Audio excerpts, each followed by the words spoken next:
Salut les Vizina, bienvenue à l'atelier. Pour un petit truc minute, on va prendre le temps de discuter ensemble de l'évolution d'un accessoire qu'on a déjà exploré ensemble sur la chaîne. Il s'agit de la caméra laser LaserCam de Munition. Ils viennent tout juste de sortir la version 2. Donc, on va vérifier ensemble ce qui est nouveau, ce qui est amélioré, puis ça va vous permettre d'avoir une bonne idée si aujourd'hui c'est un accessoire qui pourrait vous intéresser. C'est parti!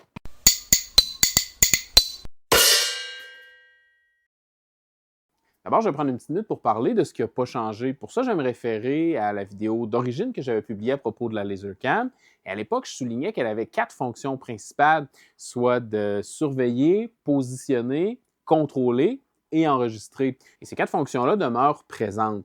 La fonction de surveillance, je tiens à le souligner, là, ça permet de surveiller le laser à distance, mais pas depuis une autre pièce de la maison. C'est vraiment pour pouvoir détourner le regard du laser quand on est assis à côté de lui pendant qu'il travaille. Vous n'êtes pas sans connaître le premier commandement de la gravure laser. De ton laser, tu ne t'éloigneras point. Donc, ça demeure super important là, de rester tout près du laser pendant qu'il travaille. Maintenant, pour ce qui est des 3 autres fonctions, c'est là qu'il va y avoir un petit peu plus de changements. Si d'abord on parle là, physiquement de la caméra, un petit détail qu'on remarque, c'est que l'antenne Wi-Fi est maintenant interne dans la caméra. On n'a plus d'antenne qui sort de la caméra.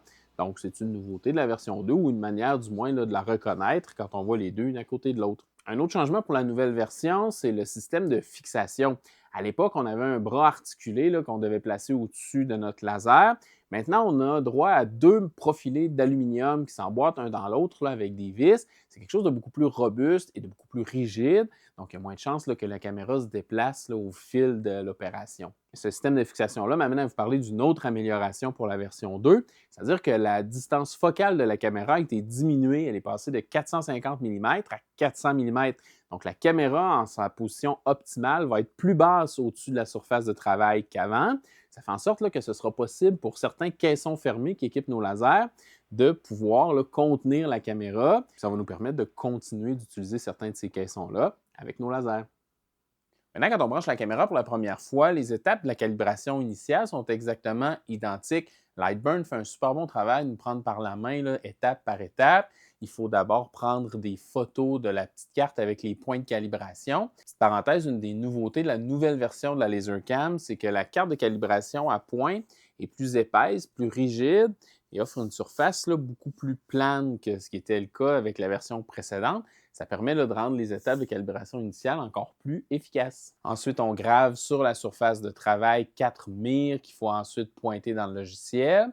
Et on est prêt à se lancer dans l'utilisation de la LaserCam. L'utilisation qui, selon moi, est la plus payante, celle d'utiliser la superposition de l'image prise par la caméra avec le travail dans Lightburn pour pouvoir positionner nos gravures sur nos pièces de travail.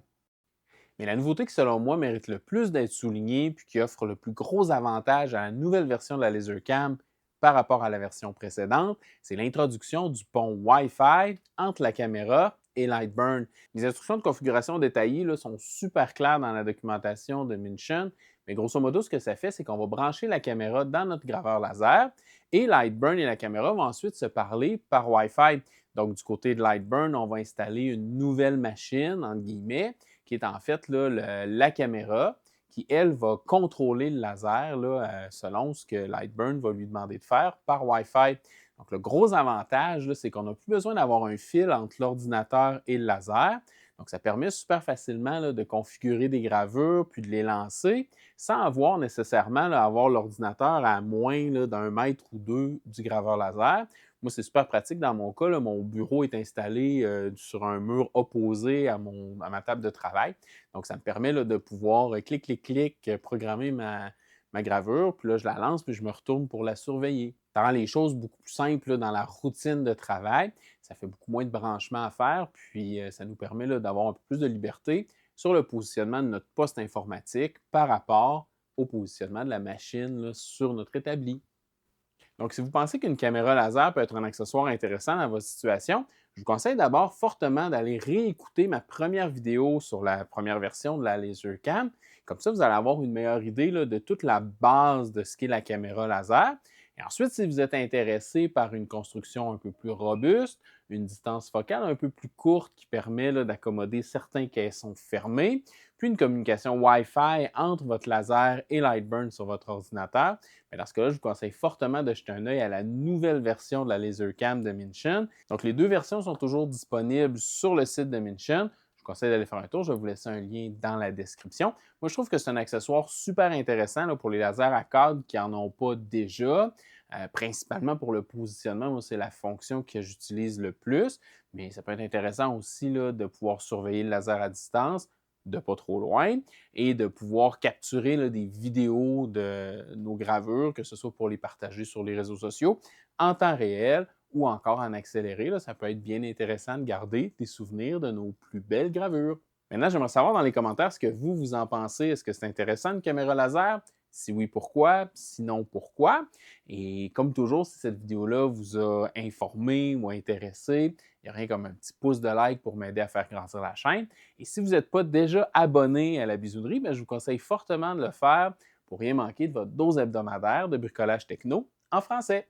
Merci d'avoir pris le temps de regarder. À bientôt!